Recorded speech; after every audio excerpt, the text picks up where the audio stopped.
sweet souls, welcome to a new video and welcome to my channel. If you are new here, my name is Schindelka and I'm a life coach specialized in helping people with anxiety recovery, mental health, and spiritual and emotional well-being. So I'm very happy to have you with me today as we're about to dive into an incredibly important topic that I know is going to help you so much. So today I want to share with you how you can control your mind, because if we can control our mind, we can control our whole lives. Our mind influences the way we think, the way we feel, the way we act, the way we go about our lives. And so having control over what's going on in here, about what the voice is telling us and how much it impacts us, means having control over the life that we want, over the happiness that we want. I once heard this quote on the movie Eat, Pray, Love, which is my favorite movie of all times. And one of the characters said, you need to be able to select your thoughts the same way that you select your clothes every day. It's not as literal as that, but it does really is important. That was not a correct sentence, but anyways, I have 4 points prepared for you, and if you follow these 4 steps, I really promise you'll get really far on being able to control your mind. This is something you need to practice, you need to hold on to, you need to be consistent in, because being in control of your mind is like taming a horse. It takes time and it takes patience and it takes consistency. The first way to get control over your mind is to prioritize feeling good and to prioritize your own happiness.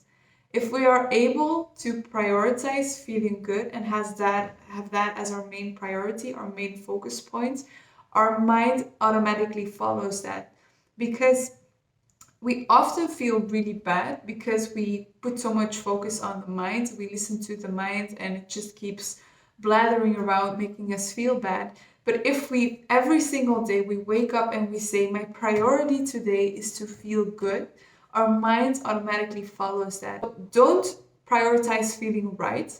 Don't prioritize knowing the truth about life, or just being right about anything. Don't prioritize things you normally obsess over in your mind, such as people or things that happened, or wanting to control things. Only prioritize feeling good, because when we feel good, things automatically fall into place. It's not the other way around. Your mind doesn't need to control everything first before you can feel good. It actually works the other way around. Once we feel good, once we feel peaceful, once we feel connected, everything outside of us automatically falls into place, because we radiate this energy, we radiate this peace, we think more clearly, and we just find better solutions. The second thing is to act against your mind if you want to be in control of your mind. And this sounds contradicting, because we say, don't we need to change our mind first before we can act differently? Well, the answer is no. Our mind is often just going to talk and make us feel anxiety or make us stressed out by things. But if we listen to the mind and listen to the negativity that the mind is saying, what we do is we actually allow it to take control over us instead of we taking control over them, over the mind does. So one example of this, for example, is if you have determined for yourself that you want to change your health, you want to get into shape, you really want to work out, you want to eat better, you want to have a better health for yourself. The way to do this is not to first change your mind about food, about your body, about workouts, because this is just not going to work. You need to act against what your mind is telling you. If you put your alarm at 6 a.m. to go running, to go do a workout, and your mind is telling you, no, I don't want to, I want to stay in bed, you shouldn't wait until your mind is like, oh yeah, I really want to work out in order to go and work out. You should just act against what your mind is saying and go work out anyway. Just dive into the discomfort of breaking the pattern, going outside of your comfort zone and doing things that your mind is telling you not to do. When we then do those things, our mind has no other choice but to automatically follow us. Also, especially when we're doing things that are actually good for us and that are making us feel good. So that's the second thing. The second thing, be so disciplined to, first of all, prioritize your happiness and well-being that you are able to act against what your mind is telling you. This brings me to point 3, which is to learn about the ego and how to detach yourself from your thoughts. Well, so the second point was being able to act against your thoughts. And this takes being able to detach yourself from what your mind is saying. Because often we think that the mind is us, that we are the voice in our head, and that we have no other choice but to listen to it. But when we start to do research and read on the concept of the ego, which is that part of us in the mind, which is really addicted to control, to negativity, we realize that we are in fact not the voice in our minds, and that we do have the ability to detach ourselves from what our thoughts are saying.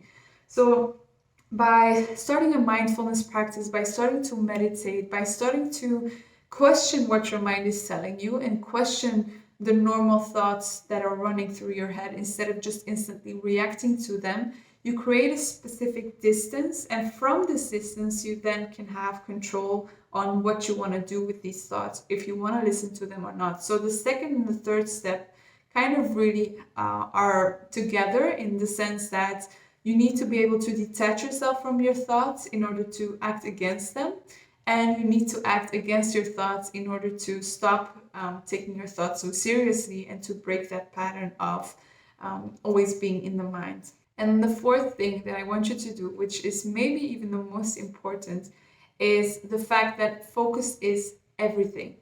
Your mind is kind of like a dog that you need to train. If you don't give your dog a clear focus on something that it needs to train on, then your dog will just randomly run around the house, break stuff, and just be all over the place. And your mind works the same way. If we don't give our mind a clear focus, a clear positive focus, then it will just run on its own. It will run on that subconscious conditioning that we carry from trauma, from things we experienced.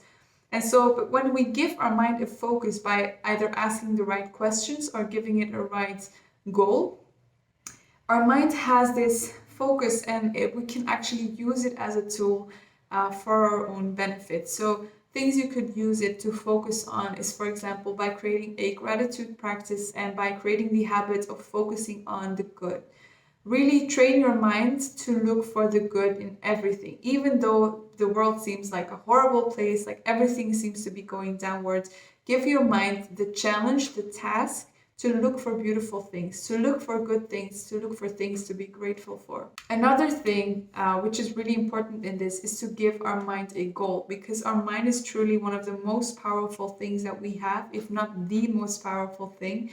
And so by giving your mind a goal, by giving yourself a goal that the mind can work towards, by instructing you to take action, by instructing you to do the right things towards that goal, your mind, just like a dog, has this purpose, has this focus point, and it will create this feeling of meaning. It will create a feeling of feeling good because your mind is focused towards something that is really beneficial for you. So create a list of goals for yourself, things you really want your mind to work towards, and train it to focus on the positive and focus on the good. I just want to finish up by saying again that guys, this is a process. This is not just something that happens from one day to another. Training your mind is, as I said, like training a horse or a dog.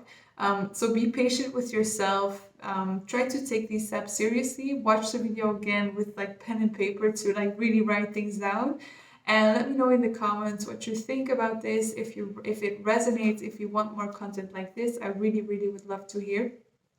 If you are in need of one-on-one coaching or someone to help you achieve better inner peace and mental health, please check my website below in the link in the description. I'm always open to have you in for a free intake session to see what I might do for you. And then I really hope to see you guys in the next video. Thank you and bye.